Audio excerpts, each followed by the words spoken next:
And yet somewhere in the seed of this frightful destruction, it's a sin past any description, is also the seed of a greater abundance and freedom and love than ever before in mankind's history. If we get back on the way he's given us, life more abundant. And if we can discover the way to utilize this so that it returns to the individual freedom, what a world it could be. But we're not going to discover it through economic systems pouring out of Flinders University. It's got to come through individuals rediscovering the way that God wants us to live. God has economic answers. He's got answers for our economic system, our money system, our political system, our tax system, the way we use the environment, and we dare not turn away and shut our eyes and say this has nothing to do with us. Surely. And thank God the church is beginning to wake up and is beginning to see that. We are responsible. We do have to have an answer. What is the answer? There's a key in this, you know. And the key is this. Every time man discovers a means of creating more and producing more, not creating more, but producing more of the things that are needed, so that we have mountains now around the world, with less effort than ever before,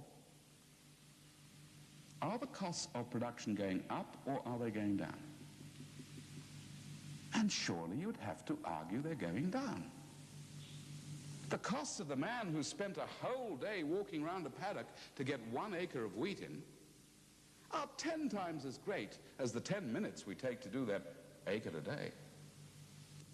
What we should be getting as a result of all this, right through the progress of human history, as we've discovered the right sequence of laws, is a cost structure that is gradually coming down the whole time. Our goods should be getting cheaper. Let me give you one example. At the end of the war, to get a motor car off an endless belt took 1,100 man-hours. That's 1,100 men working for an hour. The Holden, the Commodore, now comes off in a fraction under 20 man-hours. It's the same material, but it's a fraction of the human effort. Should that Holden be more expensive or cheaper? Cheaper. There's a little story that illustrates it. Now, I just ask you to consider what sort of environment would Australia be if we just got one thing through, without any new laws, new governments, new anything else. All of a sudden, the Australia that we're living in, you began to find prices dropping. Not our returns and our incomes, but costs coming down. Our taxes, our electricity, the food that we buy, the essentials that we need, gradually coming down.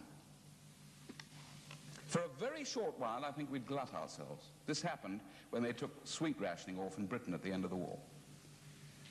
They took it off, and everybody bought Mars bars until they were sick of them. I think it took about a month. And then they discovered in the second month they were eating less Mars bars than they were even when rationing was on. It was a funny thing. People got straight again. So there's going to be that for a while. But then, what would happen to people? And I put it to you that a number of things would happen. That little farm would be able to stay there. Instead of a new phrase ringing through the country, get big or get out, which every farmer dreads and fears, there might even be a new slogan, why not get a little bit smaller? The corner store would come back.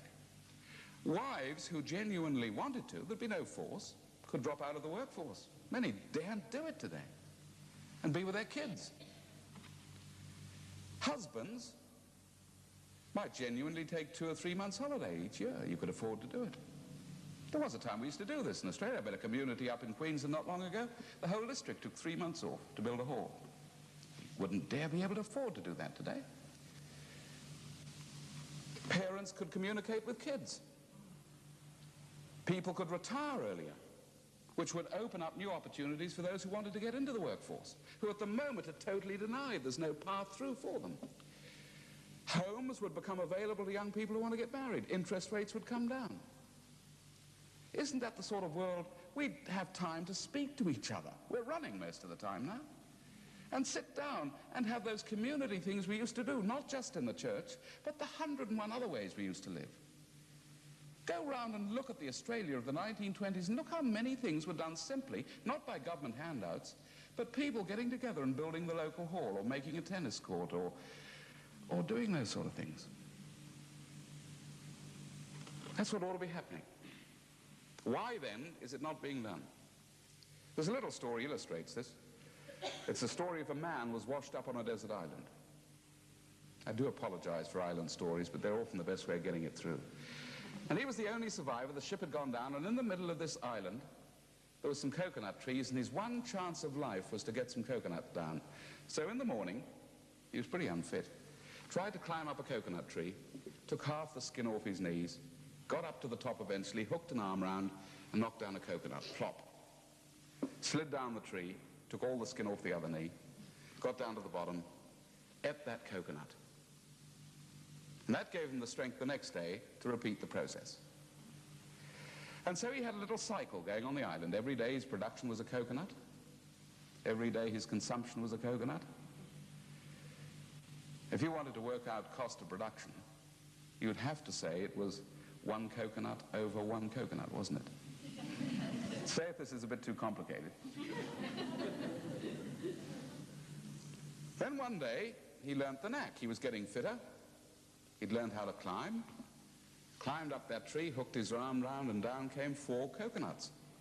Slid down the tree, and now he was faced with a bewildering array of choices. Either he could be an absolute pig and eat 4, or else he could have 3 days off.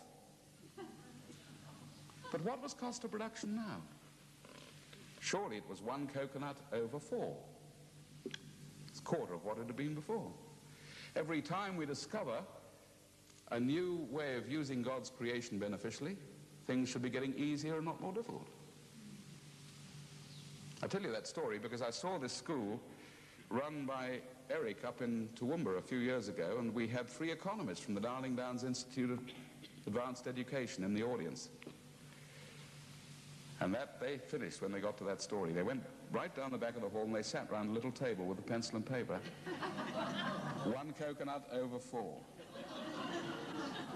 And when the school had finished, one came up and said to Eric, I'll never forget it. He said, "Where's the trick?" He said, "There must be a catch. It's one of these trick questions." But he said, honestly, if that's right, he said, if we can't work it out, he said, that blows every economic theory we've got sky high. Well, I'll tell you, God's creation does blow every man-made economic theory sky high. So we've got to discover this, because locked into this destruction is the very small seed of a breakthrough into a society that you can hardly imagine.